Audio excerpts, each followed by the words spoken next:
बिस्मिल्लाहिर्रहमानिर्रहीम। Health partner TV देखने वाले तमाम मौजूद नाज़रीन मोहतरम को मेरी तरफ से अस्सलाम वालेकुम। उम्मीद करता हूँ आप सब दोस्त खैरियत से होंगे। अल्हम्दुलिल्लाह आपकी दुआओं से और अल्लाह पाक के करम से मैं भी ठीक हूँ।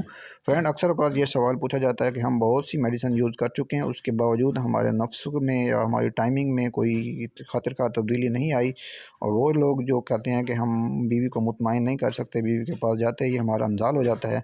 बहुत सी हमने ताकत की चीज़ें खा ली, बहुत से हमने नुस्खे यूज़ कर लिए, तो हमें किसी का कोई फ़ायदा नहीं हुआ। हम बहुत से ड्राई फ्रूट वगैरह और इस तरह की चीज़ें हम खाते रहते हैं। तो आपकी खिदमत में एक सादा सी चीज़ आज पेश करने जा रहा हूँ, जो आपको पंसार स्टोर से मिल सकती है। मूसली सफ़ेद और काली दो किस्म की होती है। ये इसका प्लांट है जो आपको नज़र आ रहा है, इसका पौधा है। और आपने करना क्या है कि सफ़ेद मूसली इंडियन वाली ले लेनी है और उसका दोस्तों आपने सफ़ूफ बना लेना है, सफ़ूफ तैयार कर लेना है जैसे आपको स्क्रीन के ऊपर नज़र आ रहा है। और 1 गिलास दूध आपने ले लेना है, उसको बॉयल करना है, गर्म करना है। और उसमें 1 चम्मच मूसली का आपने डालकर उसके पाउडर का और 1 चम्मच आपने शहद का हल करके आपने उसको हिलाना है अच्छे से और 2 घंटे के लिए रख देना है। और जब अपनी बीवी के पास जाने से पहले तकरीबन 2 घंटे आपने इसको नोश करना है।